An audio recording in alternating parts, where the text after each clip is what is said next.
Haleluya, puji Tuhan. Kita sungguh merasakan dan menikmati kasih setia Tuhan. Rencananya pasti bagi kita, sebab rencana Tuhan tak pernah gagal. Dia Allah yang sanggup melakukan segala sesuatu, sehingga sungguh adalah satu-satunya pengharapan bagi kita. Dia setia menolong kita sampai sekarang.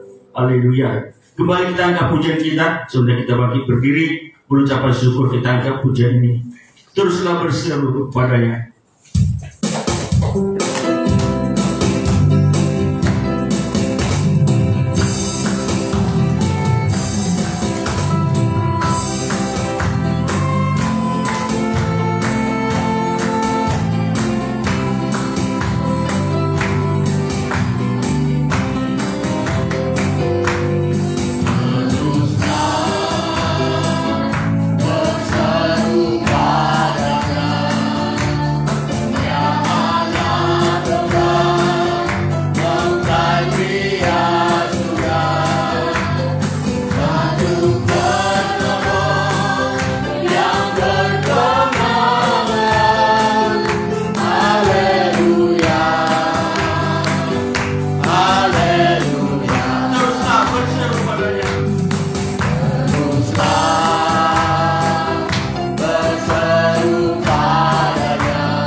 Silakan duduk. Haleluya, puji Tuhan. Dia Allah yang setia, Dia setia menolong kita sampai sekarang. Dia menolong kita sampai sekarang. Kita rasakan penyertaan Tuhan yang ajaib. Bersama Dia kita akan lakukan perbuatan-perbuatan yang gagah perkasa. Bersama Dia kita lebih daripada pemenang. Haleluya. Kembali kita ke pujian kita. Bersama Yesus ada kuasa yang besar. Haleluya.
Berarti bahasanya kita akan menikmati firman Tuhan.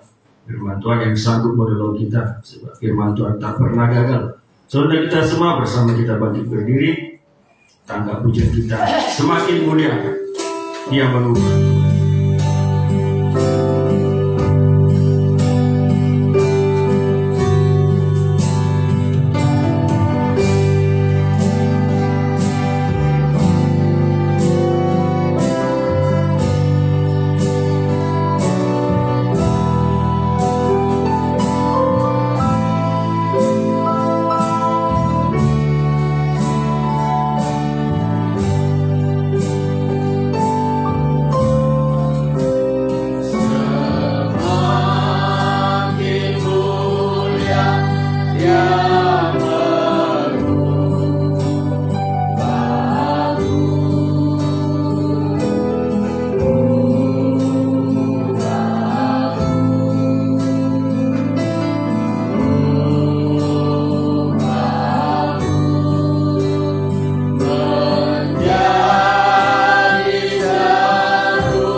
Tuhan.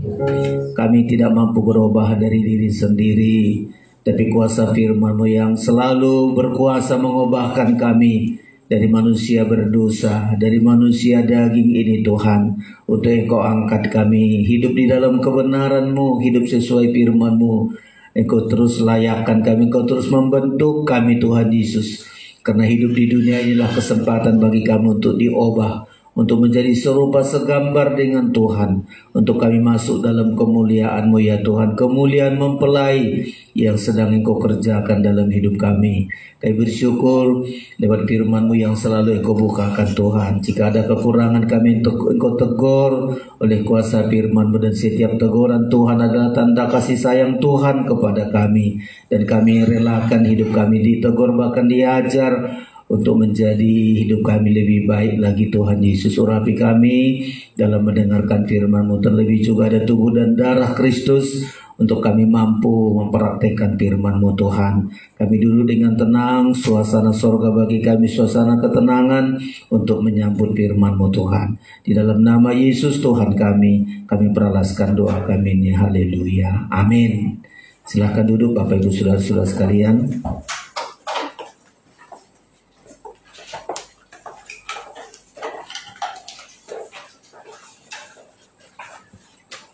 Haleluya, kita sungguh bersyukur buat kesempatan yang Tuhan berikan bagi kita malam ini Bapak Ibu Saudara-saudara.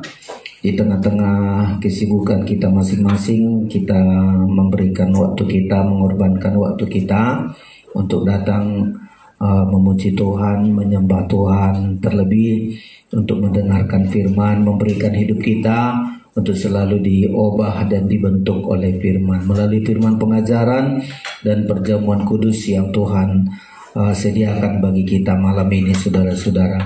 Sebelum menyampaikan firman Allah, kami sampaikan salam sejahtera bagi kita semua. Salam. Ya, Tuhan memberkati kita saudara-saudara. Tema kita masih di masa-masa yang sukar yang terjadi di akhir zaman ini saudara-saudara. Untuk kita mengalami keobahan di masa sukar ini, kita sudah dimengerti firman supaya kuasa Tuhan yang nyata dalam hidup kita, supaya kuasa Tuhan memampukan kita untuk menjalani kehidupan kita di masa-masa sukar ini. Di masa sukar ini kita lihat penyediaan Tuhan yang tidak pernah habis-habisnya saudara-saudara. Di masa sukar ini juga perlindungan Tuhan yang sangat sempurna bagi kita. Tidak ubahnya kayak bangsa Israel keluar dari Mesir, lalu Tuhan bawa di padang gurun di masa yang sukar.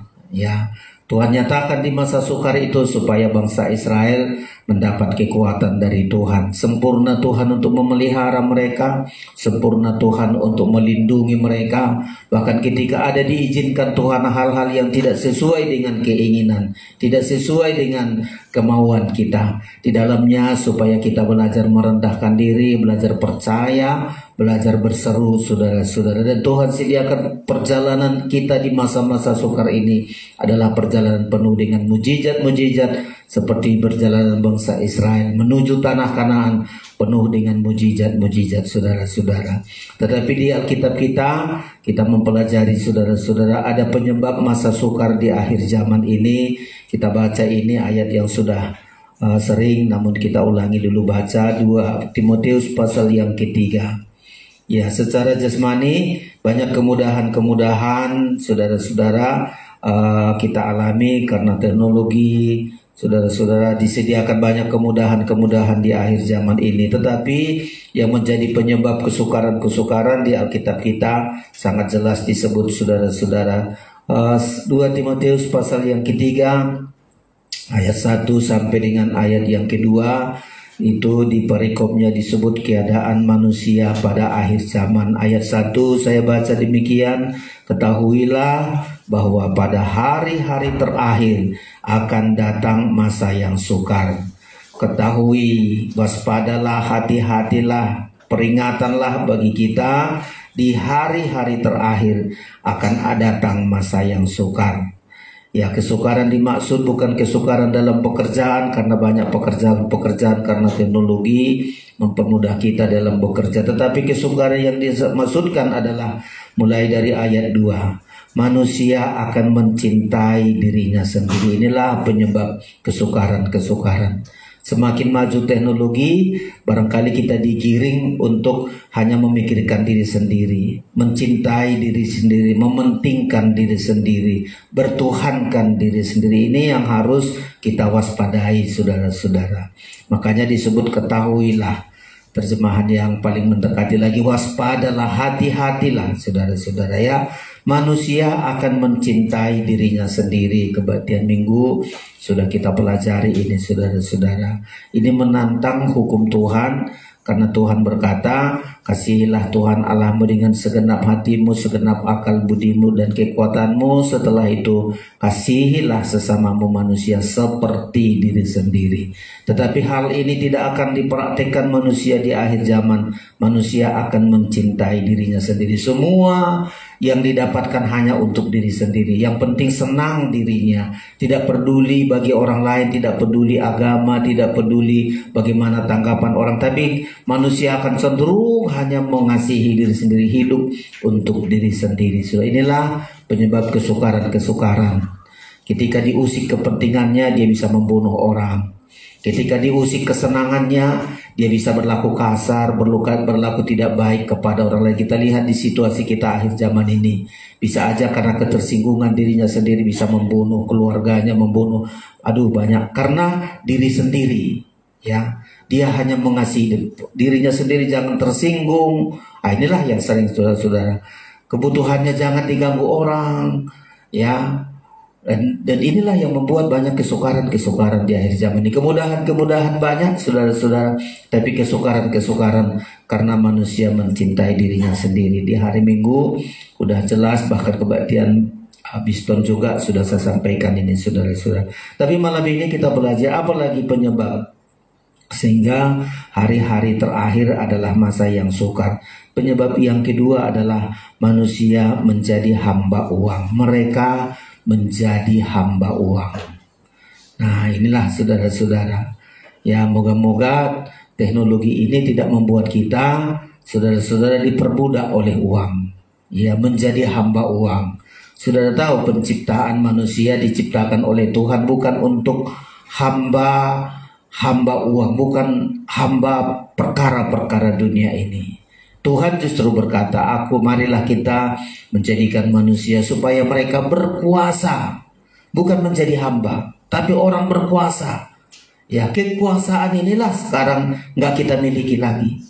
Ya, di kitab Kejadian kita diciptakan bukan untuk hamba uang, tetapi kita memerintah.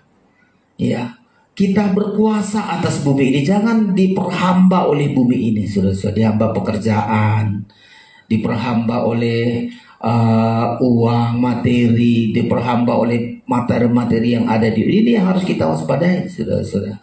Ya, di kitab Kejadian disebut manusia diciptakan untuk berkuasa atas ciptaan Tuhan. Jangan dikuasai oleh ciptaan Tuhan.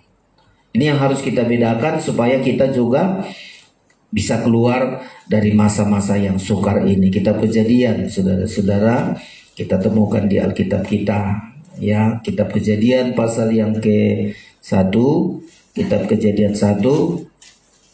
Ya, kita baca. Dan ini kita selalu berdoa, saudara. Tuhan, Engkau membuat aku tidak menjadi hamba uang, tetapi hambanya Tuhan untuk seperti suasana Taman Eden, beribadah, melayani, bukan dikuasai oleh perkara-perkara dunia ini. Kitab Kejadian pasal 1, ya, ayat 27 mulai saya baca demikian. Atau ayat 26 mulai, ya, demikian ayat 26. Berfirmanlah Allah, baiklah kita menjadikan manusia menurut gambar dan rupa kita, supaya mereka berkuasa. Nah, inilah, supaya mereka berkuasa, bukan menjadi hamba. Supaya mereka berkuasa atas ikan-ikan di laut, burung-burung di udara, dan atas ternak, dan atas seluruh bumi, dan atas segala binatang melata yang ada, yang merayap di bumi. Jadi kita disuruh saudara-saudara supaya kita berkuasa. Berkuasa atas pekerjaan, semua pekerjaan-pekerjaan kita berkuasa. Lalu ayat 27. Maka Allah menciptakan manusia itu menurut gambarnya. Menurut gambar Allah diciptakannya dia, laki-laki dan perempuan diciptakannya mereka. 28. Allah memberkati mereka, lalu Allah berfirman kepada mereka, beranak cuculah dan bertambahlah banyak, penuhilah bumi dan taklukkanlah itu, berkuasalah atas ikan-ikan di laut dan burung-burung di udara dan atas segala binatang yang merayap di bumi. Jadi kita ini pada dasarnya diciptakan untuk berkuasa. Berkuasa atas semua ciptaan Tuhan di bumi ini. Tapi terbalik kita saudara-saudara. Kita dikuasai pekerjaan, dikuasai segala materi yang ada di dunia, dikuasai ternak, dikuasai pelaut, dikuasai ikan-ikan sehingga tidak bisa pulang beribadah, terus menjadi nelayan. Orang pekerja-pekerja gak bisa tinggalkan pekerjaannya, sayang pekerjaannya, gak ada waktu untuk beribadah, gak ada waktu untuk melayani. Inilah saudara-saudara yang membuat kesukaran besar nanti akan terjadi di akhir zaman. Seperti di zaman Nuh, kalau kita ulangi. Di zaman Nuh manusia sibuk menanam, membangun. Apalagi saudara-saudara sekalian, terus itu kegiatan manusia sampai nggak ada waktu untuk beribadah, nggak ada waktu untuk mendengar suara Tuhan, sampai Tuhan katakan, aku akan hapuskan manusia dari bumi ini. Manusia hanya sibuk untuk perkara-perkara dunia. Terus seringkali manusia sudah diperbudak oleh perkara-perkara dunia ini. Dan kalau disebut di 2 Timotius ini mengarah ke situ saudara-saudara. Manusia sudah diperbudak oleh segala bentuk yang ada di dunia ini. Coba kita lihat orang punya usaha. Saya gak bisa tinggalkan usahaku. Nanti perumpamaan undangan pada perjamuan kawin saudara-saudara. Ya diundang. Ayo semua sudah siap. Kau tinggal masuk aja. Masuk ke pesta, semua sudah disediakan. Gak disuruh bayar, gak disuruh apa-apa. Ayo diundang. Ikut pesta perjamuan. Tapi ada bilang, saya baru beli lembu, saya harus coba. Saya baru beli ladang, saya baru menikah, dan terus banyak alasan-alasan sehingga sudah mereka diperbudak oleh pekerjaan di dunia ini. Sampai Tuhan mengatakan mereka yang diundang itu gak layak. Ya diundanglah orang-orang di perempatan jalan, di tengah jalan mereka mau, orang-orang berdosa diundang mereka mau. Saudara-saudara. Nah, di hari-hari terakhir ini adalah masa yang sukar. Banyak orang menjadi hamba uang. Ya sebenarnya tidak hanya hamba uang, tapi hamba pekerjaan yang menghasilkan uang. Terus pikiran manusia hanya gimana dapat uang, gimana uang. Selalu begitu saudara-saudara. Hamba uang ini adalah mereka yang mengabdikan dirinya hanya untuk mendapat uang. Coba kita saudara-saudara, hidup ini kayaknya di dunia cari uang. Ya kesempatan di dunia cari uang sebanyak-banyaknya. Itulah jadi hamba uang. Ya. Padahal hidup kita di dunia bukan cari uang, saudara-saudara. Hidup di dunia ini carilah kerajaan Allah dan kebenarannya. Tidak disuruh kita cari uang sebanyak-banyaknya terus sampai berlimpah-limpah. Ayat membilang walaupun uangnya begitu banyak, satu saat hidupnya tidak tergantung kepada itu. Ya, di ayat berkata walau uangnya bertimbun-timbun tidak bisa menjadi jaminan dalam hidupnya. Pengkhotbah juga begitu. Walau orang-orang yang mengumpulkan uang gak bisa dinikmatinya saudara-saudara kalau tidak datang beribadah kepada Tuhan. Dan inilah situasi di akhir zaman. Ya, orang hamba uang ini mereka mengabdikan dirinya hanya untuk mendapatkan uang. Ya, kerja pikirannya hanya uang. Semestinya berkat Tuhan bukan hanya uang. Membuat sejahtera hati kita bukan uang. Seringkali membuat susah kita adalah uang. Coba kita lagi hidup sederhana. Saudara kalau lihat di kampung, tidak kayak kita di perkotaan. Di kampung ya kerja dari ladang, berapa penghasilannya, dimakan, bisa tenang, keluarga bagus, mereka bahagia. Kita di perkotaan, tengok kanan kiri, tengok samping, tengok yang lain. Oh orang punya ini, orang punya itu, terus begitu saudara-saudara. Sehingga gak ada waktu untuk Tuhan. Ya, inilah hamba uang. Mereka yang mengabdikan dirinya, menghambakan dirinya hanya untuk mendapat uang. Nah ini kita mesti ubah diri kita. Kalau nggak mau kita nanti di masa sukar ini, uang ini akan selalu memperbudak manusia sampai di zaman antikristus. Mulai kita lepaskan. Aku hidup ini bukan untuk mengabdikan diriku untuk uang, mengabdikan diriku untuk Tuhan, untuk hidup dalam kebenaran. Urusan menambahkan itu adalah urusan Tuhan. Tapi aku mengabdikan diriku untuk kerajaan Allah. Cari dah dulu kerajaan Allah. Matius 6 disebut begitu, saudara-saudara. Tapi orang sudah terbalik sekarang. Orang akan bilang masalah ke gereja nanti. Kalau sudah punya uang aku, gereja manapun bisa ku hadapi. Kalau sudah punya uang aku, gereja mewah bisa ku datangi. Pendeta-pendeta akan senang sama aku karena aku punya uang. Seringkali kita anggap begitu. Sekarang nggak saatnya cari gereja, cari uang dulu. Ya, nanti kalau sudah punya aku, baru sudah. Satu saat di Hagai, jika Tuhan mengatakan kamu, ya, karena lupa akan rumah Tuhan, lupa akan ibadah pelayan, kamu menabur tapi nggak punya apa-apa. Adapun yang kau dapatkan itu habis nanti dilenyapkan, habis seperti pundi-pundi yang berlobang, saudara-saudara. Karena kamu hanya sibuk untuk urusanmu sendiri. Dan ini yang harus kita hindari di hari-hari terakhir ini, saudara-saudara. Itu hamba uang, mereka yang mengabdikan dirinya, menghambakan dirinya hanya demi uang. Hamba uang ini juga mereka yang hidup, saudara-saudara, ya, menempatkan uang yang paling utama dalam hidupnya. Inilah hamba uang. Baginya uang utama. Masalah rumah tangga nggak penting, masalah istri, masalah kebahagiaan anak-anak nggak penting. Yang penting dapat uang.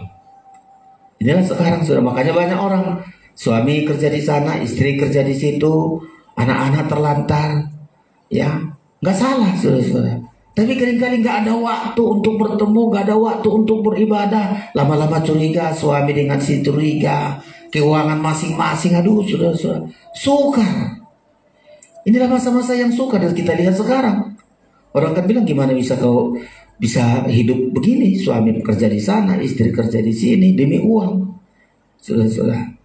Ya, karena dianggap uanglah yang paling utama dalam hidupnya. Padahal enggak. Yang utama dalam hidup kita adalah Tuhan. Yang kedua keluarga kita.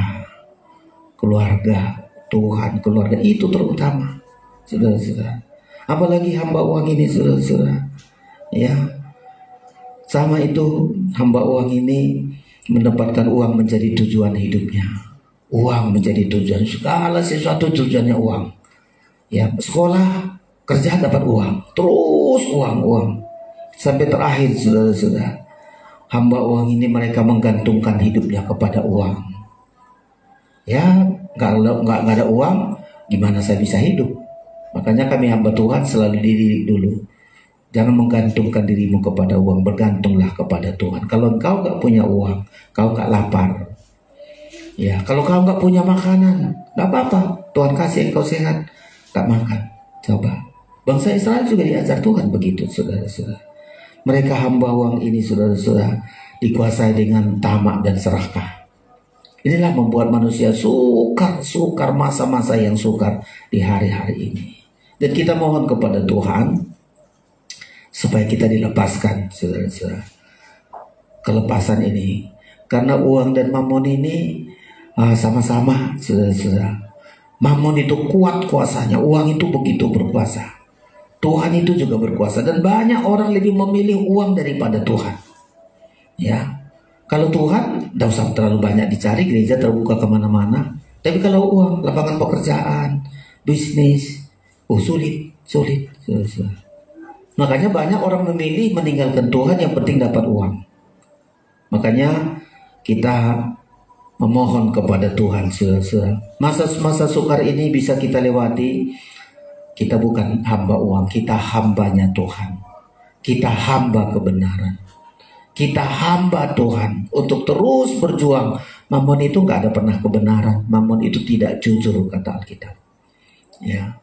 Tapi kalau kita hamba Tuhan, menghambakan diri kita kepada Tuhan, belajar kita hidup dalam kebenaran, berhidup dalam kejujuran, dan kita pasti dilepaskan Tuhan, saudara-saudara, di masa kesukaran ini. Coba kita lihat di Alkitab kita, di masa kesukaran, di zaman nabi-nabi, jantan sarpat bisa lepas dari kesukaran pada saat itu kelaparan habis-habisan.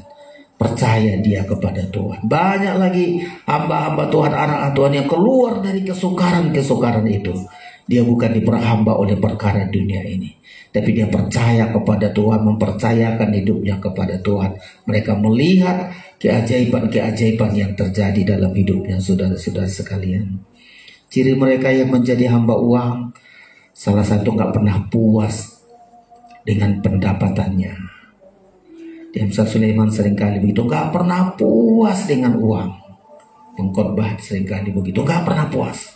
Selalu kurang, selalu kurang, selalu kurang. Gak pernah bersyukur. Kita belajar, saudara-saudara, supaya gak menjadi hamba uang. Kadang-kadang kita bilang cukuplah ini. Ya, cukuplah ini. Jangan bilang aduh kurang terus, kurang terus. Seringkali kita bilang apa yang diberikan Tuhan itu yang cukup bagi kita. Setiap hari kita dicukupkan Tuhan, inilah berkatku. Aku harus rasa cukup supaya saya bisa bersyukur. Kalau terus kurang, gak pernah merasa bersyukur. Tuhan selalu salah, terus kurang, terus salah. Istri salah, anak-anak salah, Tuhan terus merasa kurang, terus merasa kurang. Tapi ketika kita tidak menjadi hamba uang, Alkitab membilang, saudara-saudara, berkat Tuhan itu cukup. Hari ini itulah cukup bagiku. Makanya seperti doa Tuhan Yesus, berikanlah makanan kami hari ini secukupnya. Ya. Kalau menjadi hamba uang, nggak maunya berikanlah makanan kami hari ini sampai bisa generasi ke-7. Jadi maksudnya seorang bapak ini bisa kerja untuk anaknya, untuk cucunya, sehingga satu saat cucunya semua nggak penting lagi, semua sedia. Itu nggak kebenaran Alkitab, saudara-saudara. Kebenaran Alkitab tidak demikian. Masing-masing kita punya Bapa di sorga. Ada berkat kita, ada berkat anak kita, ada berkat anak cucu kita. Supaya mereka juga berharap kepada Tuhan. Kalau kita harapkan anak saya nanti dapat ini, mereka nggak berharap sama Tuhan. Dia memberhalakan kita, berharap kepada orang tuanya. Sudah salah, saudara-saudara. Ya, tidak puas dengan pendapatannya. Ini penting kita. Saya dari dulu, dari kecil, dari hamba Tuhan sampai hari ini, selalu saya dekat berkat Tuhan inilah cukup. Itu yang diukur Tuhan kebutuhanku. Ya. Apapun itu, itulah yang cukup, itulah berkat Tuhan, itulah kebutuhanku. Supaya aku lalu bersyukur, selalu berharap kepada Tuhan, selalu dekat dengan Tuhan. Hari ini ada berkat, hari ini terus ada berkat. Doa Tuhan Yesus, saudara-saudara, supaya kita tidak diperbudak. Matius, kita lihat ini, doa Bapa kami. Dan ini juga menjadi permohonan kita, saudara-saudara. Ya, doa Bapa kami. Matius pasal yang ke-6, ya, hal berdoa. Demikian saya baca, saudara-saudara, Matius 6 ayat yang ke-9. Demikian, karena itu berdoalah demikian: Bapa kami yang di sorga, dikuduskanlah namamu, datanglah kerajaanmu, jadilah kehendakmu di bumi seperti di sorga. Perhatikan ayat 11. Berikanlah kami pada hari ini makanan kami secukupnya. Itu doa orang benar. Itu doa yang pas, saudara-saudara. Berikan kebutuhan kami, makanan kami secukupnya. Cukup bagi suami istri, bagi anak-anak, bagi cucu. Masing-masing berdoa untuk ini. Ya, berikanlah makanan kami pada hari ini, makanan kami yang secukupnya. Dan kita percaya itu, supaya kita tidak jadi hamba uang. Yang diberikan Tuhan itu cukup. Setiap hari cukup berkat bagi kita. Yang diberikan Tuhan itu cukup. Gak perlu kita lihat usia lu punya ini. Tidak jadi begitu, saudara-saudara. Kita hitung berkat kita. Tuhan berikan secukupnya sampai kita bisa puas. Loh, kalau kita dikasih Tuhan secukupnya hari ini, supaya dekat kita terus, setiap hari dekat dengan Tuhan, setiap hari berdoa kepada Tuhan, setiap hari mempercayakan hidup kita kepada Tuhan. Makanya secukupnya. Ya, kita kadang-kadang salah, maunya jangan secukupnya, cukup sampai 1 tahun. Setelah itu terus lagi, saudara-saudara, terus lagi bertimbun-timbun lagi. Secukupnya, supaya kita tidak jadi hamba uang, tapi kita menjadi hamba Tuhan. Setiap hari bukan bergantung kepada uang, tapi bergantung kepada Tuhan. Tidak mengabdikan diri kepada uang, tapi mengabdikan diri kepada Tuhan. Saudara-saudara. Ya, ini yang pertama. Ya, mereka yang menjadi hamba uang tidak puas dengan pendapatannya. Selalu kurang, selalu kurang. Mereka yang menjadi hamba uang tidak pernah jujur dengan uang. Kita mulai diajar Tuhan jujur dengan uang. Ya, kalau nggak jujur dengan uang, di segala hal nggak jujur.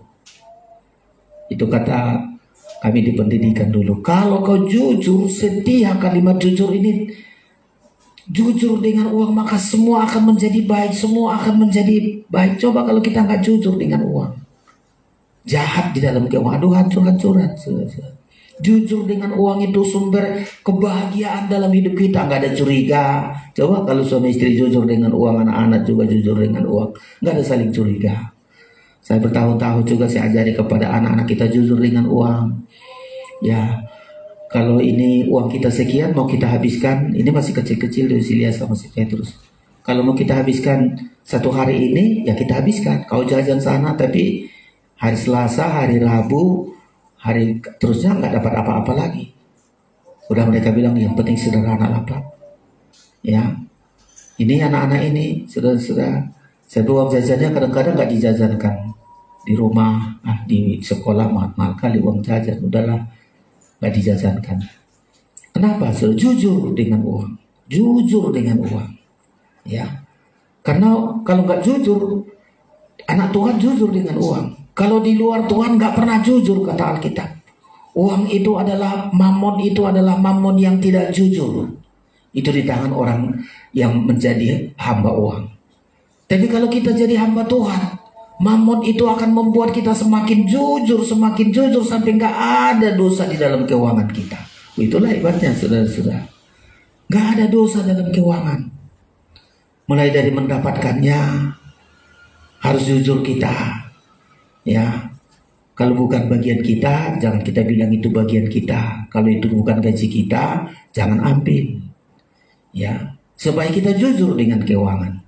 Mendapatkannya, dan ini sekarang diajar kita di luar sana. Yang penting dapat dari manapun. Oh ini ada uang begini, ayo kita mainkan uang begini, lapor sana, lapor situ. Saya teringat di tahun-tahun lalu pernah saya ikut jadi pemborong, saudara-saudara, tahun 84 itu di Kalimantan Tengah. Jadi ada CP, saya pelaksananya, baik di Bina Marga, di di air minum, saya masuk di situ. Tapi karena saya pelaksana, saya harus kerja dengan bagian PU. Bagian PU mengajari begini. Ya Pak, supaya kau beruntung dapat nanti borongan lagi, kita harus pandai-pandai. Ya, aspal dari sini aja ke sana sekian aspal. Nanti data pengawas dari Jakarta, kita suruh bawa ke sini aja. Periksa ini begini, bikin laporan keuangan, langsung salamkan ongkosnya. Pulang dia. Padahal ke sana itu 10 kilometer. Nggak tahu dia bagaimana kekuatan aspal itu. Lanjut didamping oleh PU. Oh main sila-sila. Kalau saya nggak gitu, kamu tahun depan tidak dapat penawaran lagi. Masalah kami kerjaan impres, bangunan sekolah, baik semuanya. Kalau bikin kayu yang mahal, mana untungmu, bikinlah kayu yang sederhana. Yang penting dipoto semua bagus, cat bagus, supaya teman ini beruntung, perusahaan pun beruntung. Begitu saudara-saudara. Dan tidak ada gunanya. Terakhir begitu saya sudah punya sepeda motor, sudah punya apa, saudara-saudara. Terakhir hampir mati kami karena kereta yang kupakai ini bukan dari jalur yang benar. Tidak menghasilkan apa-apapun. Coba, saudara-saudara. Ya karena begitu. Belum lagi kami pasang air minum. Coba pasang air minum, saya pelaksananya. Aturan kian, setiap pasang dari saluran utama ke rumah harus ada pipa sekian. Kita akal-akali. Ya, laporan ke sana pipa sekian. Kita akal-akali. Di pintu dekat situ aja pasang satu pipa, masih ada untung 2 pipa. Satu pipa untuk dia, pengawas, satu pipa untuk perusahaan. Belum lagi pasir. Saya harusnya menanam pipa, harus sekian pasir bagi. Udahlah, enggak usah pasir-pasir segala. Tim bikin laporan. Aduh, saudara-saudara. Dan tidak ada gunanya, hanya menyusahkan kita. Dan saya betul-betul pengalaman itu, saudara-saudara. ya, tidak jujur dengan uang. Semua hal-hal yang tidak jujur sudah saya alami dan tidak pernah menghasilkan apa-apa pun bagi diriku. Hanya menyusahkan, sampai mencelakakan. Kebetulan saya ditolong oleh Tuhan ketika kecelakaan kereta kami, saya dengan teman saya selamat, ya, tidak binasakan, tidak mati karena itu. Tetapi saya belajar segala uang yang nggak beres itu hanya menyengsarakan kita, mencelakakan kita. Belajar jujur, saudara-saudara. Ya, mereka yang menjadi hamba uang tidak pernah puas dengan uang, tidak pernah jujur dengan uang, sampai mereka akan mencintai uang dalam segala-galanya. Uang itu digenggam sehebat-hebatnya. Kita lepas, saudara. Saudara yang mencintai uang, satu saat antikristus bagian hidup kita. Terpisah kita dari Tuhan. Ada saatnya tidak bisa lagi uang memelihara kita. 3,5 tahun, ya, tidak bisa menjual, tidak bisa membeli. Hidup dari mana kita? Hidup dari kemurahan Tuhan, hidup dari kuasa Tuhan, saudara-saudara. Jadi penting kita sampaikan supaya saudara keluar dari kesukaran ini, ya, kesukaran yang akan menimpa, saudara-saudara. Menimpa siapa ini? Mereka yang mencintai diri sendiri. Yang kedua, mereka yang menjadi hamba uang. Makanya bersyukurlah, saudara-saudara. Saya jadi hamba Tuhan juga selalu belajar saya benar dengan keuangan. Benar dengan keuangan. Karena bagian kita ini kalau nggak jujur dalam keuangan, dalam segalanya nggak jujur. Ya, diajar oleh Tuhan saya jujur, terus jujur. Ya, kalau nggak jujur kita, saudara-saudara, dalam hal apapun tidak pernah jujur. Dan tidak pernah dipercayakan berkat yang lebih besar lagi, saudara-saudara. Selalu kita waspada. Ya, ketahuilah, waspadalah, hati-hatilah. Kalau disebutkan tadi di ayat itu, saudara-saudara, itu kalimat yang sangat penting, peringatan bagi kita. Makanya disebut, ulangi dulu 2 Timotius tadi, ketahuilah, waspadalah, hati-hatilah.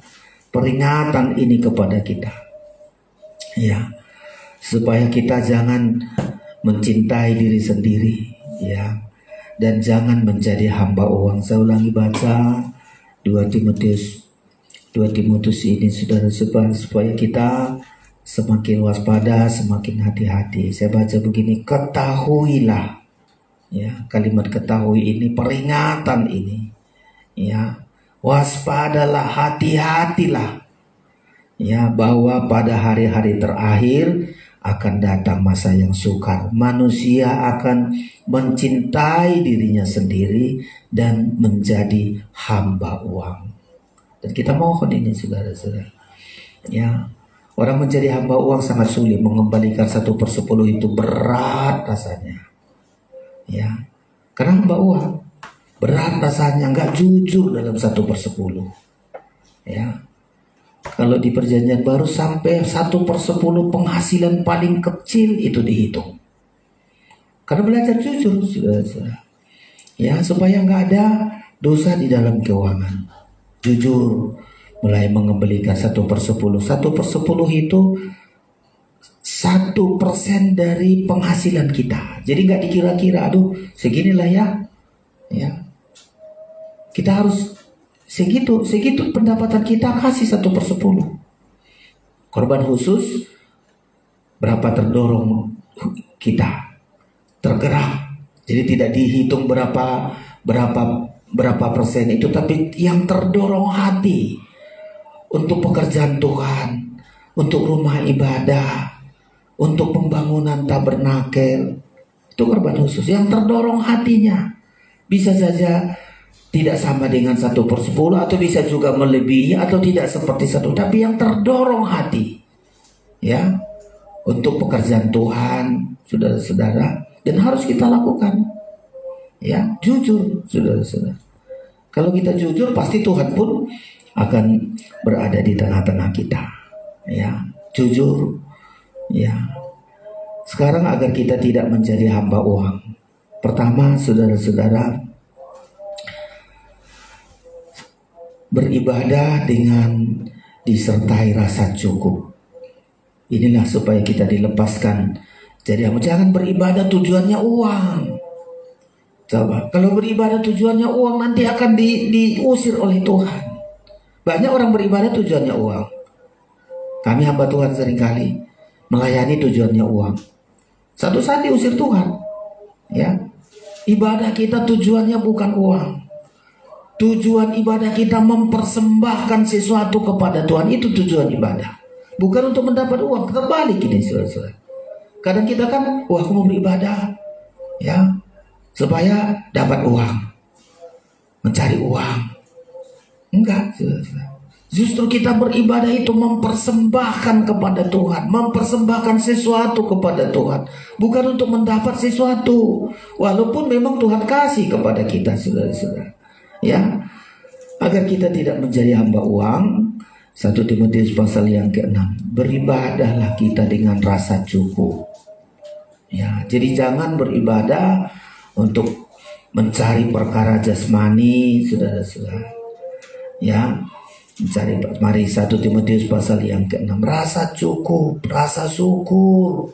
Karena kita beribadah itu kita sampaikan rasa syukur kita kepada Tuhan, pujian kita kepada Tuhan. Jangan mengeluh datang beribadah, mengeluh itu nggak berkenan kepada mengeluh. Tuhan, kenapa enggak kau kasih aku, orang lain kau kasih aku enggak? Jangan. Rasa cukup, kalau kita beribadah dengan rasa cukup, penuh pujian kita kepada Tuhan, penuh penyembahan, penuh ucapan syukur kepada Tuhan. Karena itu ibadah yang Tuhan kehendaki. Karena Tuhan sudah mencukupkan kepada kita. 1 Timotius pasal yang ke-6. Ya, beribadah dengan rasa cukup. Demikian 1 Timotius 6 ayat yang ke-6. Memang ibadah itu kalau disertai rasa cukup. Nah, ini penting. Beribadah karena kita sudah merasakan kecukupan dari Tuhan. Pemberian berkat Tuhan itu sudah cukup bagi kita. Kita beribadah. Sampaikanlah pujian kita, sampaikanlah penyembahan kita, sampaikanlah pengorbanan kita. Karena kita merasakan kecukupan itu dari Tuhan. Coba kalau beribadah merasa cukup. Gak bisa laku berkorban. Gak bisa laku beribadah. Ya.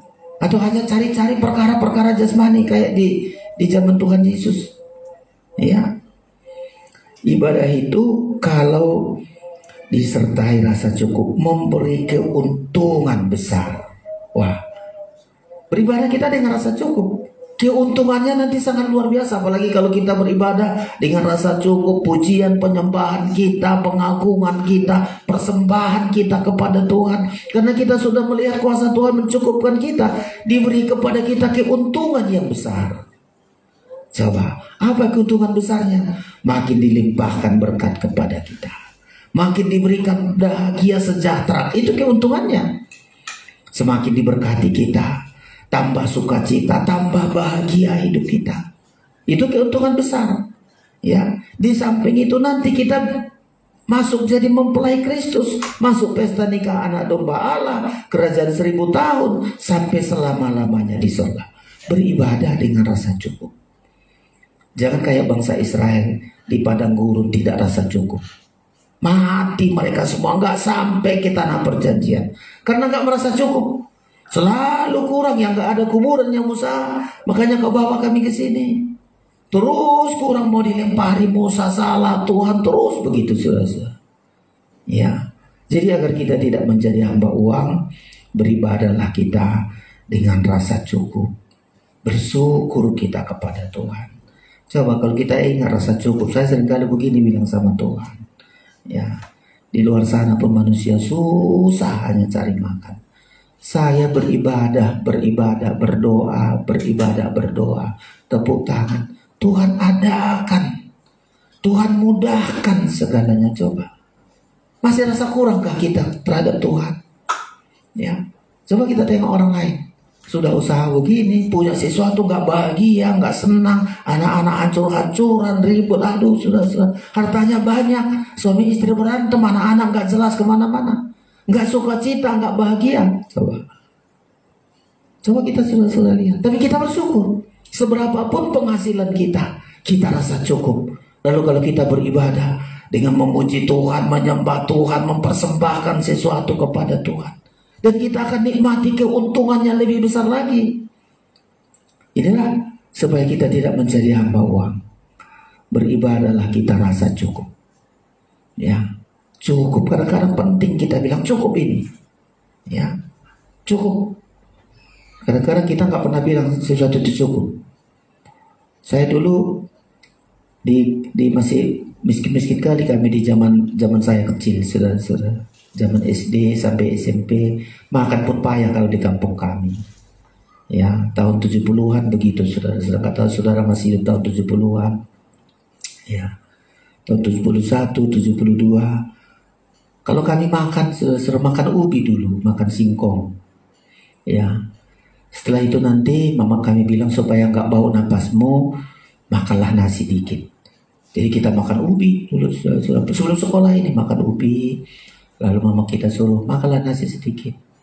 Nggak boleh kita bilang kurang. Ya, masih ditanya, masih tambah? Nggak, mak, cukup. Nah, itu diajari mama kami. Kalau kau bilang kurang nanti terus lapar, kau lapar, katanya. Jadi kami diajari begitu. Ya, masih tambah, mak? Tambah kau? Nggak, mak, cukup. Ya, kami diajar dulu begitu, saudara-saudara. Dari SD kami terus begitu, cukup, rasa cukup. Ya, tapi kalau kita bilang kurang, sampai kita tengok lagi, kalau dulu kan ada hudun itu, sampai kita panjangkan leher kita, masih ada, mak, nasinya. Itu pantang kali dulu sama orang tua kami. Pantang. Sudah cukup, masih dipegangnya senduknya itu kan bukan dari besi sekarang ini, senduk dari tempurung sama kayu di sendoknya. Masih tambah kau? Katanya di apa sama kita. Cukup, mak. Banyak kita 9 kami dulu, aduh, masih kecil-kecil, rasa cukup. Belajar kita merasa cukup. Dan itu ajaran, saudara-saudara. Supaya kita tidak diperbudak uang nanti. Belajar merasa cukup. Tuhan, cukup berkat-Mu hari ini bagiku. Cukup berkat-Mu bagiku hari ini. Supaya kita bersyukur. Coba kalau kita kurang, Tuhan, hari ini masih kurang. Terus masih kurang. Binasa, tanda kebinasaan itu kalau selalu kurang. Bisa kita bilang, Tuhan, cukup hari ini. Ya, makanan pun, walaupun kita masih lapar, Tuhan, cukuplah. Perut ini kita bisa cukup. Jangan kau yang mengatur aku perut ini, kadang-kadang kita suruh cukup. Ya, supaya kita tidak menjadi hamba uang, beribadah dengan rasa cukup. Penting sekali pengalaman rasa cukup. Saya kadang-kadang juga semua fasilitas apa sudah cukup. Ya, makanan kadang-kadang bisa bilang cukup makanan ini. Ya, semua sampai kita satu saat bilang cukup itu sangat berkatnya sangat luar biasa. Sudah cukup bagiku. Musa waktu bangun tabernakel, dia dibilang kurang, terus cukup. Kalian bawa pulang itu persembahan yang lain, sudah cukup persembahan ini. Belajar mencukupkan, sudah. Jadi supaya kita tidak menjadi hamba uang, belajar berkata cukup. Ya, cukupkan diri kita dengan apa yang ada. Ya, Ibrani juga ditulis begitu. Coba hampir sama Ibrani ini. Cukupkan dirimu dengan, janganlah menjadi hambamu, cukupkan dirimu. Ibrani 13. Rasul Paulus juga selalu, aku belajar untuk mencukupkan diri dalam segala hal. Bisa saja Rasul Paulus itu menjadi seorang kaya, pengusaha besar karena dia terampil. Kepandaiannya sangat luar biasa, skillnya untuk membuat tenda. Tendanya sangat terkenal, sangat bagus sekali. Kalau dia memperkaya diri bisa saja, ayo kajari membuat tenda. Jadi kita jual, kita bikin proyek. Tapi Rasul Paulus bilang, mencukupkan diri dengan apa yang ada. Yang penting aku tidak terhalang beribadah, tidak terhalang melayani. Rasul Paulus gak ada niat supaya menjadi kaya, menjadi hebat, enggak. Mencukupkan diri dengan yang ada. Ibrani ini ditulis, coba kita ulangi. Ya, Ibrani 13. Hampir sama ini, saudara-saudara. Ayat yang kelima. Ya. Demikian Ibrani 13:5, janganlah kamu menjadi hamba uang dan cukupkanlah dirimu dengan apa yang ada padamu. Coba, supaya enggak menjadi hamba uang, diteruskan di bawah, cukupkan dirimu dengan apa yang ada. Dan kalau saya seringkali bilang begitu, saudara-saudara, masih kuliah anak ini, ya besok bagaimana kuliah anak ini? Apalagi si Petrus belum selesai, si Lia lanjut lagi. Ya, jauh hari sudah dibilang, Pak nanti uang ini, uang ini, uang itu, uang itu. Saya hanya berdoa, Tuhan pasti tepat waktunya ada. Gak pernah sampai anak saya dipulangkan karena gak bayar uang sekolah. Oh nanti Pak, wisuda uang ini, uang itu. Selalu ada. Ada Pak? Ada. Cukup. Ya, selalu cukup. Dan itulah saya rasakan sampai hari ini. Ya, tidak menjadi hamba uang. Cukupkan diri. Coba kalau saya gak bisa mencukupkan diri, pergilah saya pakai orang kaya. Mulai pagi ketok, salam. Siapa Bapak? Hamba Tuhan. Lalu kenapa Bapak datang? Saya berdoa untuk Bapak, ada begini, ada begitu, menyampaikan firman sama Bapak. Oh, puji Tuhan, haleluya. Lalu kalau nggak dia pulang kasih berkat, pasti mengutuki dalam hati kita. Tadi sudah berdoa, sudah ini, pulang-pulang nggak dikasih salam. Karena ada teman saya praktek begitu. Aduh, sudah. Ya, dari pagi kami berangkat ke seorang kaya. Salam, masuk Pak, masuk. Ya kami diutus Tuhan, ya kami ke sini digerakkan Tuhan. Mungkin Bapak ada masalah. Oh iya betul ada masalahku. Masalah apa? Aduh Pak, di kantorku anak-anakku ya. Makanya kami disuruh Tuhan. Bapak pasti lepas nanti. Amin, berdoa. Pulang-pulang gak dikasih amplop. Di tengah jalan bersumurlah kawanku ini tadi. Mulai siap kita kejadian pinasahat nangos terbuka mampus mau katanya. Coba saya bilang salah kita. Dari situ saya tak mau ikut. Kenapa? Karena nggak mau mencukupkan diri dengan apa yang ada. Saya belajar mencukupkan diri sampai hari ini. Apa yang diberikan Tuhan itulah utama dalam hidupku. Itulah kebutuhanku. Kucukupkanlah itu. Ya, supaya nggak menjadi hamba uang, cukupkanlah diri kita dengan apa yang ada. Dan Ibu Gembala selalu kami ajari dan betul-betul kami praktek itu. Kalau lagi nggak bisa beli beras yang agak enak, beli beras catu, agak murah. Nggak bisa juga beli jagung, nggak bisa juga beli yang lain. Coba sayur nggak boleh. Aduh, saya harus hari ini sayur begini. Ibu Gembala sudah belajar dan terus kami belajar. Kalau lagi mahal sayur ini nggak usah. Kalau lagi mahal daging nggak usah itu. Yang penting uang kita cukup. Uang kita cukup untuk hari itu. Dan pelajaran. Mungkin diejek orang, kamu ibu pendeta begini-begini. Bagi kita nggak masalah diejek, itu sudah bagian dari hidup kita. Ya, cukupkan diri kita. Kalau sudah kita belajar melihat beribadah rasa cukup, mencukupkan diri dengan apa yang diberkatkan oleh Tuhan. Ayat ini dicatat oleh Tuhan sangat luar biasa. Apa kata Tuhan kalau kita mencukupkan diri dengan apa yang ada? Saya ulangi dulu ayat 5 ini. Janganlah kamu menjadi hamba uang. Cukupkanlah dirimu dengan apa yang ada padamu.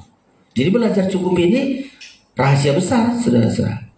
Kalau kita belajar dengan rasa cukup, mencukupkan diri dengan apa yang ada. Ini kata Tuhan. Karena Allah telah berfirman.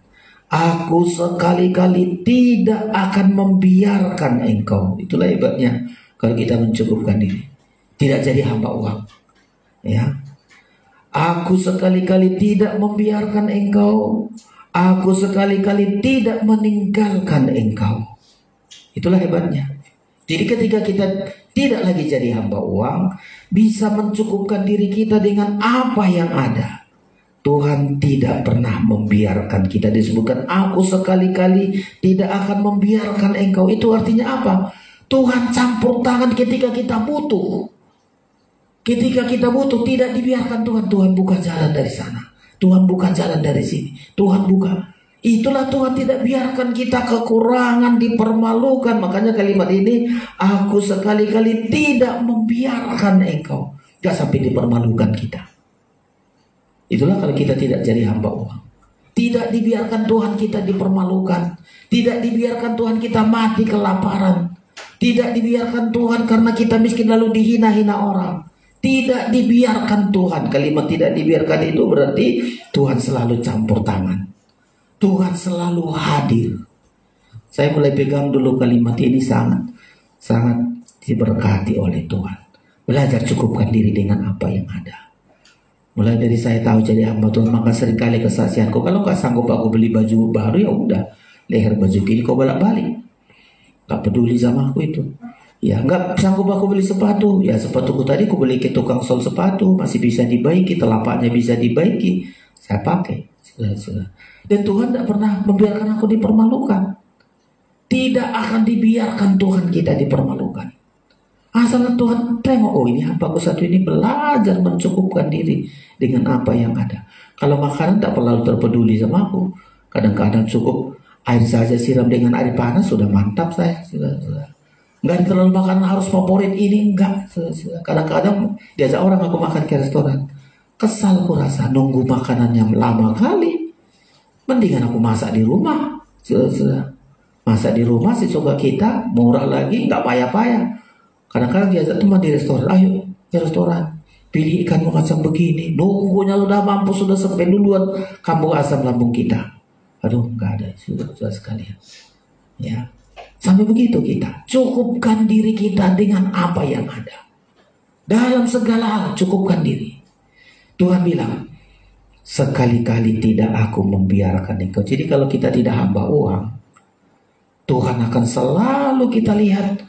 Tuhan selalu hadir. Tuhan selalu campur tangan. Tuhan selalu menyertai kehadiran Tuhan. Yang kedua disebutkan lagi, aku sekali-kali tidak meninggalkan engkau. Ya, berarti Tuhan selalu tuntun kita. Tidak meninggalkan, Tuhan selalu tuntun kita ke arah makin baik. Usaha kita makin baik. Dituntun. Tidak ditinggalkan berarti terus dituntun Tuhan kita. Disertai Tuhan, dituntun Tuhan. Coba kalau hamba uang dilepaskan Tuhan, kita ditinggalkan Tuhan. Tuhan biarkan kita. Tidak meninggalkan engkau, artinya Tuhan menuntun setiap langkah kita. Menuntun kita masa depan kita menjadi baik. Dan kita imani itu, saudara-saudara. Kita imani itu. Saya selalu bilang, saya imani. Karena aku bukan hamba uang. Prakteknya aku mencukupkan diri dengan apa yang ada. Kita lihatlah bagaimana Tuhan tidak membiarkan kita. Tadi sudah saya ulang-ulang. Selalu Tuhan adakan, selalu Tuhan adakan. Ya, selalu Tuhan adakan. Ya, sampai hari ini. Ya, tidak Tuhan tinggalkan. Tuhan menyertai. Kemana kita berada, Tuhan sertai. Tuhan sertai. Asal jangan kita menjadi hamba uang. Saudara-saudara. Filipi 4 hampir sama juga ini. Rasul Paulus juga mengatakan, ya, belajar mencukupkan diri aku dalam segala kebutuhanku. Jadi kalau hamba-hamba Tuhan ini mengajari ini agar kita lepas dari masa sukar di hari-hari ini, saudara-saudara. Filipi, pengalaman-pengalaman bagi kita, saudara-saudara. Ya. Filipi pasal yang keempat ayat 11 ini bagus sekali. Ya. Filipi 4 demikian. Ya. Filipi 4 ayat 11 demikian. Kukatakan ini bukanlah karena kekurangan, sebab aku telah belajar mencukupkan diri dalam segala keadaan. Coba. Dalam segala keadaan aku cukup. Ya, itu makanya saya bilang tidak ada hamba Tuhan seperti kami di pengajaran, nggak ada hamba Tuhan peminta-minta. Ya. Merasa kasihan. Ada juga hamba Tuhan lain, saudara-saudara, dikorbankan jemaat kemiskin-miskinnya, mintalah.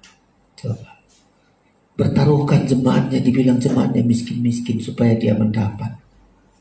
Ya, saya seberapapun saudara dipercayakan oleh Tuhan, tidak pernah saya rendahkan.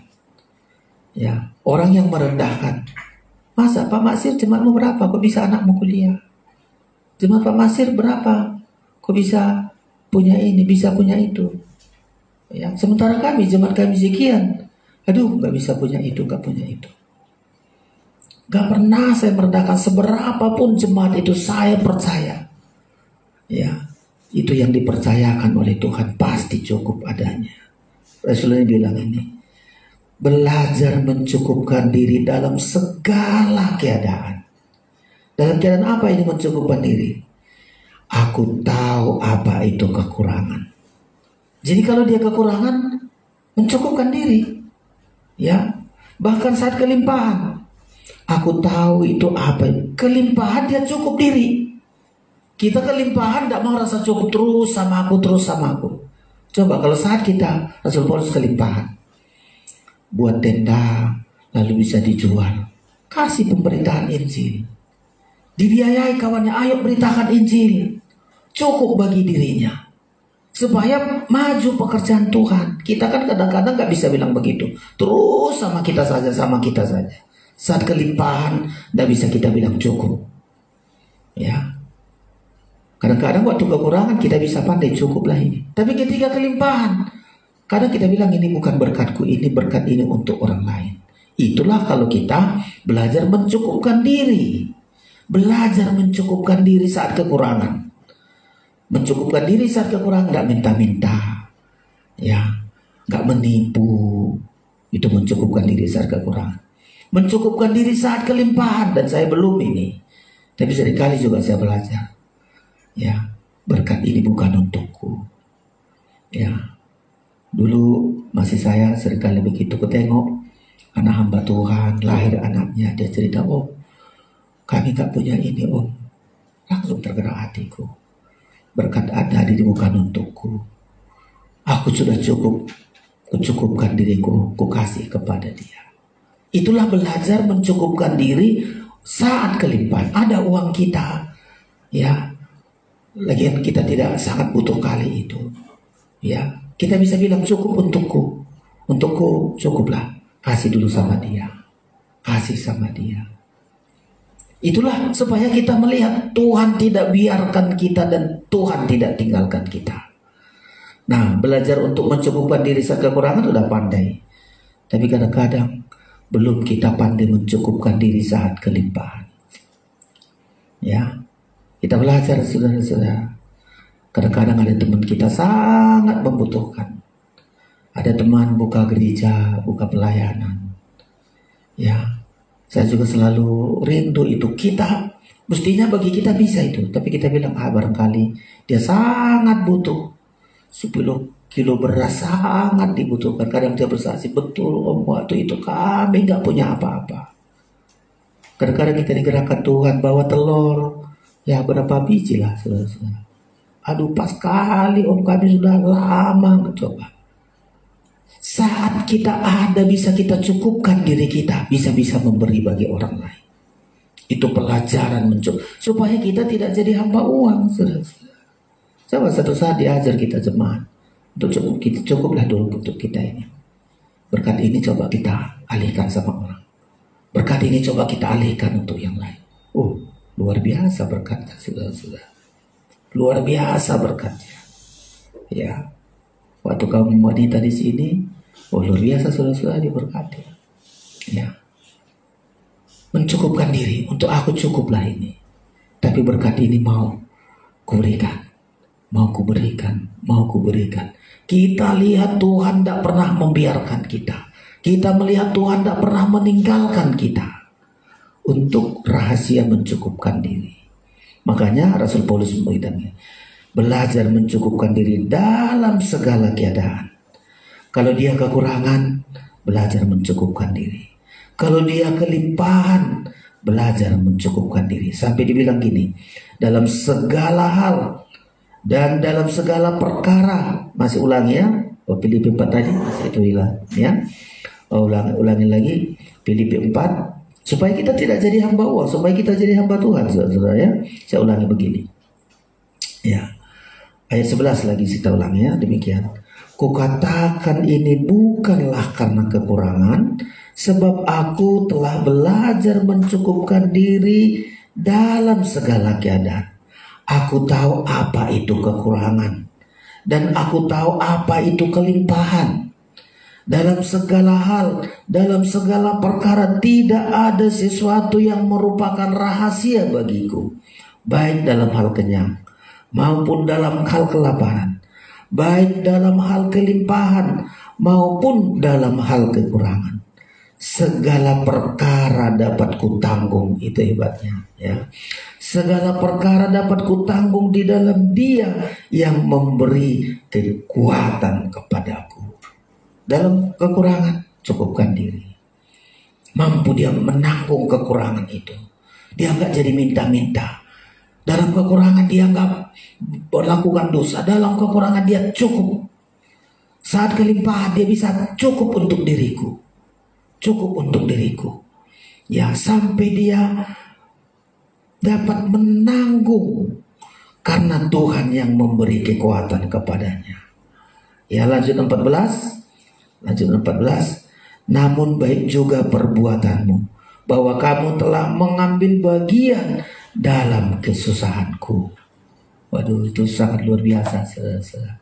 Jadi ketika kita tidak mau mencari hamba uang, ya, tidak menggantungkan hidup kita kepada uang. Uang bukan tujuan hidup kita, saudara-saudara. Tujuan hidup kita adalah bagaimana kita bisa dekat dengan Tuhan, memuliakan Tuhan. Tidak menjadi hamba uang, beribadah dengan rasa cukup, mencukupkan diri dalam segala hal, dalam kekurangan, dalam kelimpahan. Belajar kita bilang kepada diri kita, cukup untuk diriku, ya, supaya dengan demikian Tuhan dipermuliakan. Amsal Sulaiman 3 berkata, muliakanlah Tuhan dengan hartamu. Kapan kita bisa muliakan Tuhan? Saudara-saudara, jangan muliakan dirimu dengan hartamu. Kita seringkali punya uang kita yang mulia, bukan Tuhan. Kita maunya kalau kita kaya dibilang, wah kamu. Seharusnya enggak. Kalau kita diberkati Tuhan, aduh Tuhan itu luar biasa. Tuhan itu hebat sekali mengangkat hidupmu, mengangkat dirimu. Makanya Amsal Sulaiman 3, muliakanlah Tuhan dengan hartamu. Tetapi berapa banyakkah manusia diberkati Tuhan semakin memuliakan Tuhan? Sangat sedikit. Kebanyakan adalah diberkati Tuhan dirinya yang mulia, dirinya yang hebat, dirinya yang disanjung-sanjung. Kita sudah salah di hadapan Tuhan. Amsal Sulaiman 3 ayat yang ke-9. Amsal Sulaiman 3 ayat yang ke-9. Sedikit lagi sebelum kita menerima tubuh dan darah Kristus. Amsal Sulaiman 3 ayat 9. Demikian. Ya, Amsal Sulaiman 3 ayat 9. Muliakanlah Tuhan dengan hartamu. Ya. Jadi jangan ada niat kita, aduh, aku nanti menjadi begini supaya aku mulia dipandang orang, hebat dipandang orang. Jangan kita lupakan Tuhan. Jangan kita ambil kemuliaan Tuhan untuk diri kita. Kalau tuh orang bilang, aduh begini, ini karena Tuhan, ini karena Tuhan, ini perbuatan Tuhan. Muliakanlah Tuhan dengan hartamu dan dengan hasil pertama dari segala penghasilanmu.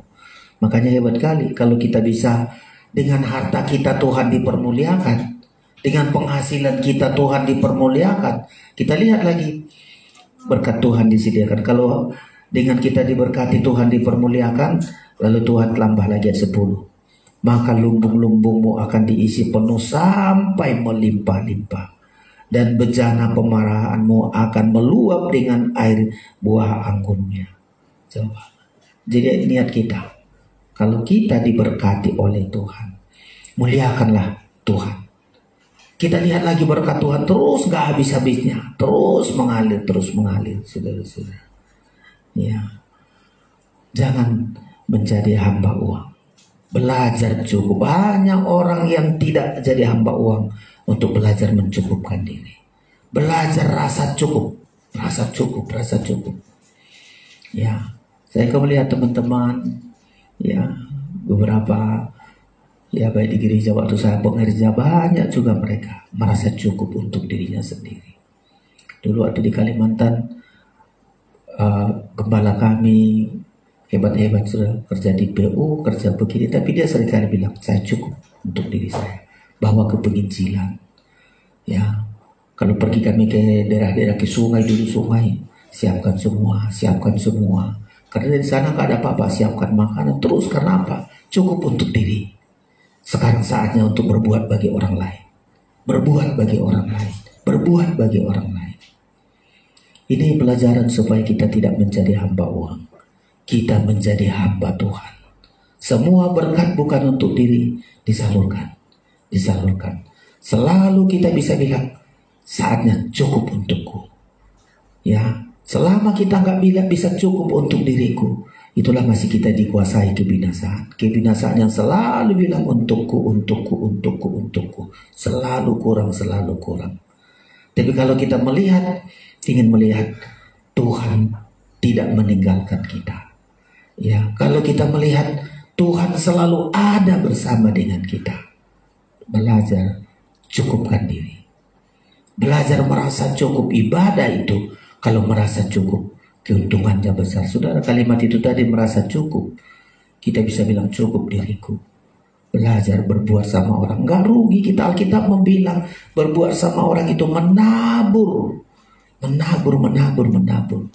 Suatu saat kita tuai seumur hidup kita. Kalau tidak di umur hidup kita, dituai oleh anak-anak kita, generasi kita. Karena kita belajar cukup untuk diri. Belajar untuk memberi bagi orang. Kiranya Tuhan memberikan pengertian bagi kita. Hari-hari ini bukan menjadi hamba uang. Hamba uang hanya membuat orang sukar. Pasti ditimpa kesukaran. Tapi ketika kita menjadi hamba Tuhan, kita bisa lewati kesukaran ini. Kita bisa hadapi kesukaran ini dengan kecukupan, kelimpahan dari Tuhan. Pemain musik datang ke depan.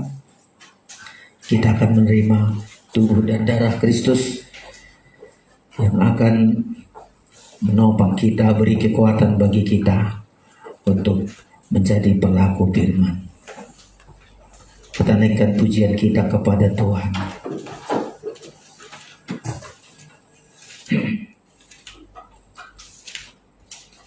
Ya, dari nyanyian Psalm.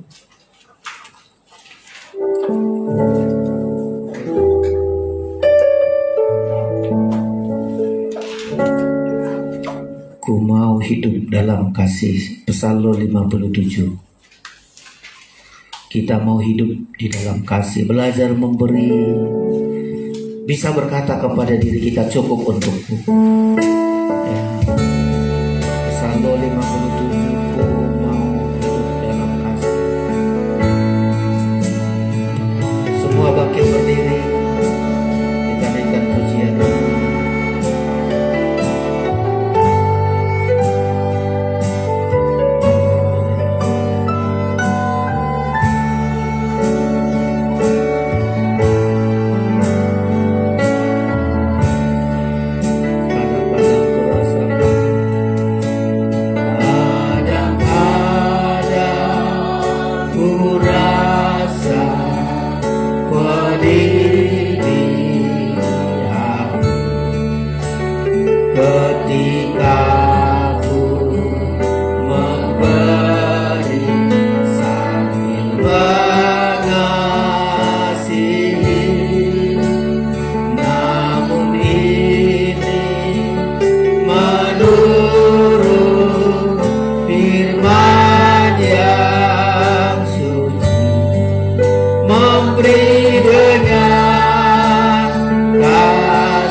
Untuk diri, belajar bisa membagi bagi orang lain.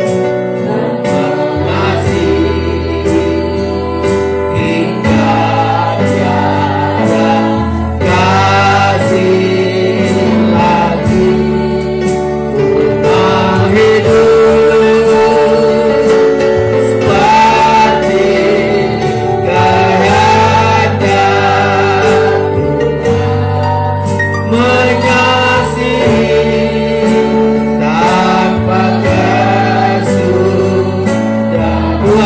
tunjukkan jalan menuju kehidupan.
Belajar mencukupkan diri saat kekurangan, mencukupkan diri saat kelimpahan.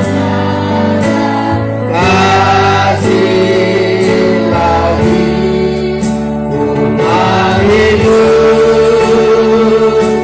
seperti kehendakmu,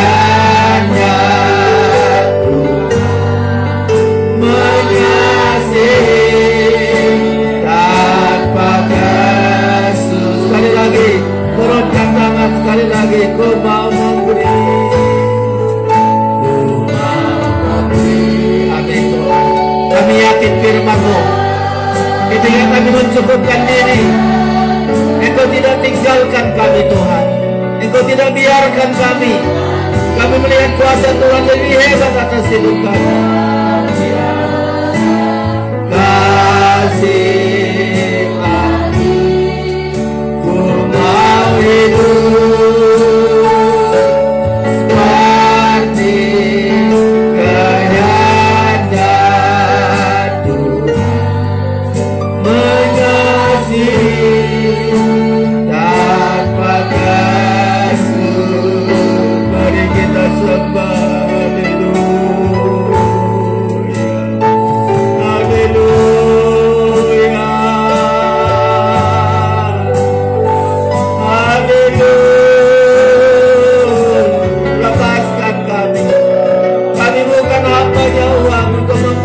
Kami makin sukar.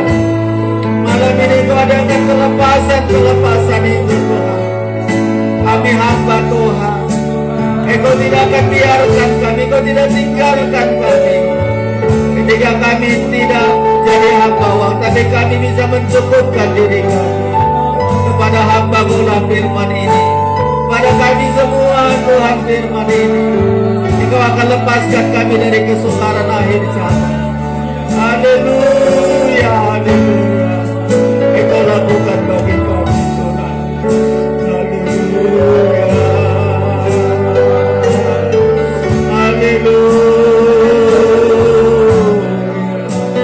haleluya,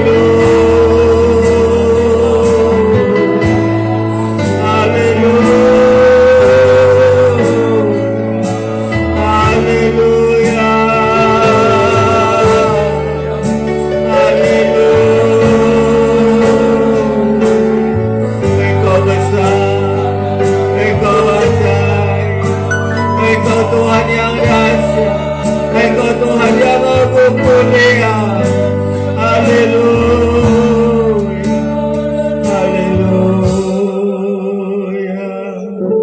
Terima kasih Tuhan, terima kasih firman yang hidup. Engkau lepaskan kami Tuhan. Ada kelepasan dari Tuhan bagi kami. Bukan kami menjadi hamba uang untuk sengsara selama-lamanya, tapi kami hambanya Tuhan. Belajar mencukupkan diri saat kekurangan, mencukupkan diri saat kelimpahan, mencukupkan diri. Kami bersyukur Tuhan Yesus, Engkau akan pakai kami, Engkau perlengkapi kami Tuhan Yesus. Engkau begitu baik bagi kami. Tidak Engkau tinggalkan kami, tidak Engkau biarkan kami. Kami selalu melihat campur tangan Tuhan. Kami selalu melihat tuntunan Tuhan. Kami bersyukur apa yang sudah kami perbuat dan terus kami perbuat ya Tuhan Yesus. Engkau pakai kami, perlengkapi kami. Tersedia tubuh dan darah-Mu bagi kami. Dengan tubuh dan darah-Mu ada kemampuan bagi kami untuk mempraktekkan firman-Mu. Kami sambut tubuh dan darah-Mu dengan iman percaya kami. Dalam nama Yesus kami berdoa. Haleluya. Amin. Haleluya. Kita naikkan pujian kita di atas korban-Mu. Kita naikkan pujian ini. Kita terima perjamuan kudus. Haleluya. Langsung kornya di atas korban.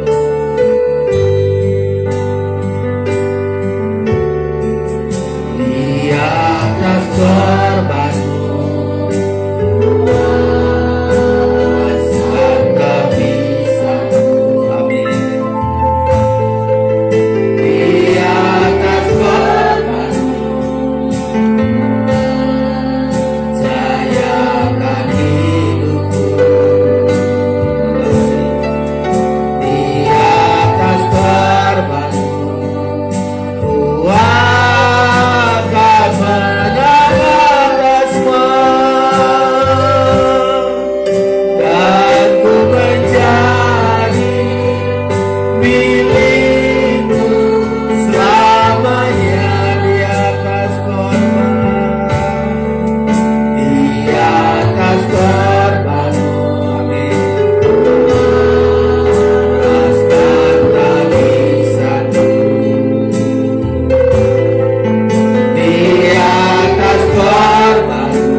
karena korban-Mu, hidup kami oleh darah Yesus.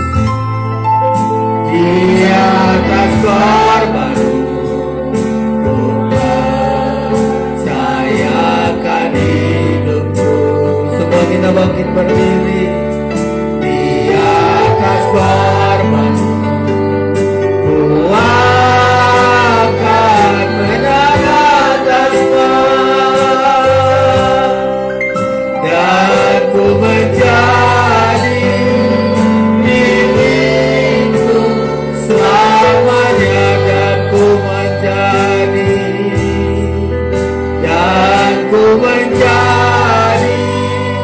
milik-Mu sekali lagi, dan ku menjadi milik-Mu selamanya. Haleluya. Kami milik kesayangan Tuhan.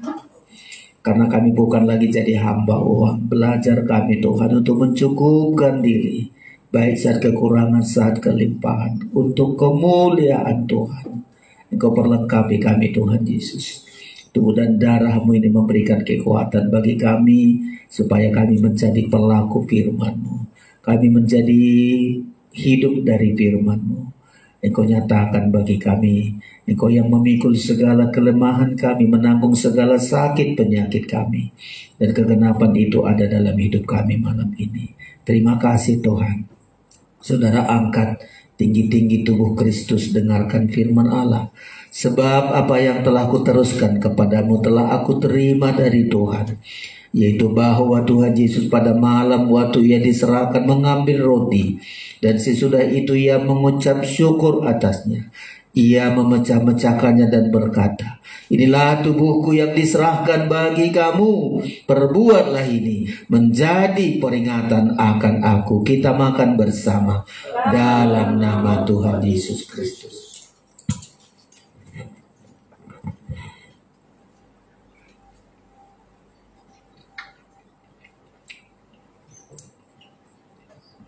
angkat darah Kristus. Dengan darah Kristus kita dilepaskan dari segala dosa kita, dari maut, dari kuasa iblis, kemenangan-kemenangan oleh darah Kristus. Angkat darah Kristus, dengarkan firman Allah. Demikian juga ia mengambil cawan sesudah makan lalu berkata, cawan ini adalah perjanjian baru yang dimeteraikan oleh darahku. Perbuatlah ini setiap kali kamu meminumnya menjadi peringatan akan aku. Sebab setiap kali kamu makan roti ini dan minum cawan ini, kamu memberitakan kematian Tuhan sampai ia datang. Kita minum bersama dalam nama Tuhan Yesus Kristus. Haleluya. Kuatkanlah oleh roh-Mu ya Tuhan. Kuatkanlah oleh roh-Mu ya Tuhan. Kita angkat tangan kita. Kuatkanlah oleh roh-Mu ya Tuhan. Biar ribut keras datang, ku mau tetap selamanya. Kuatkanlah hatiku, dia kuatkanlah oleh roh-Mu ya Tuhan.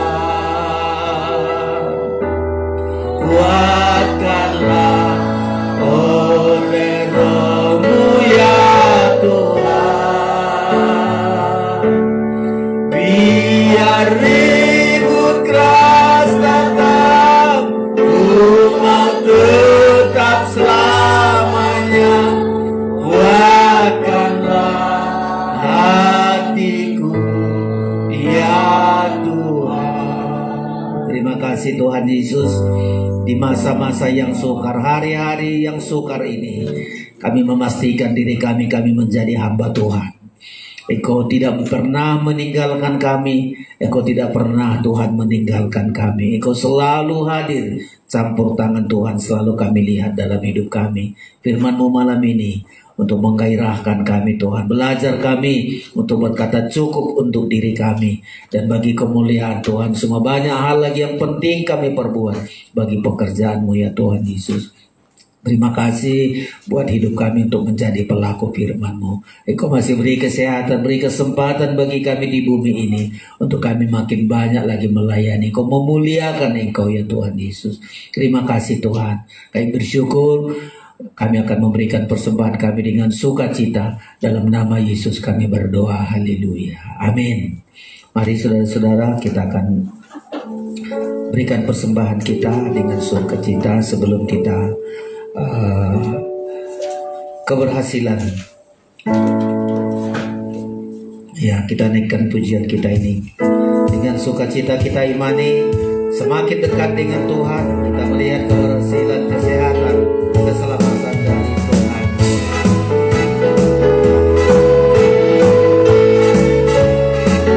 Kita beri persembahan dengan sukacita. Ku mau selalu dekat,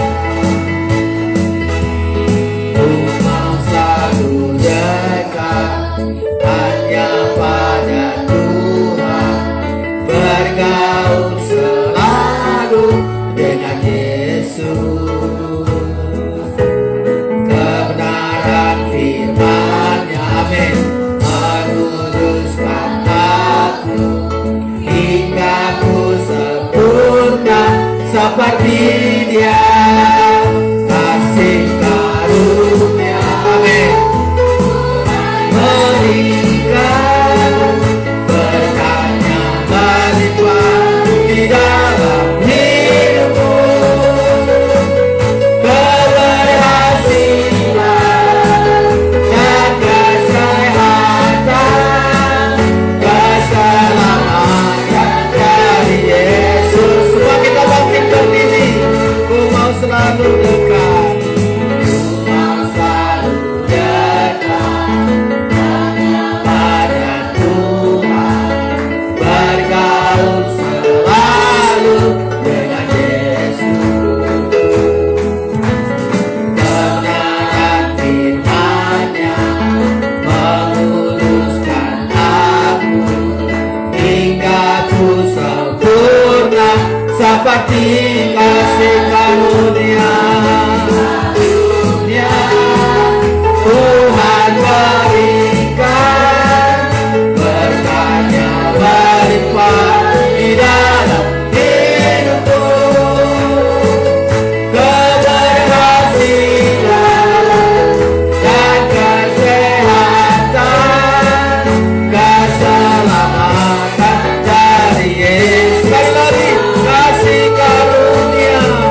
Terima kasih Tuhan Yesus. Semakin bergaul dengan Tuhan, kami melihat keberhasilan, kesehatan,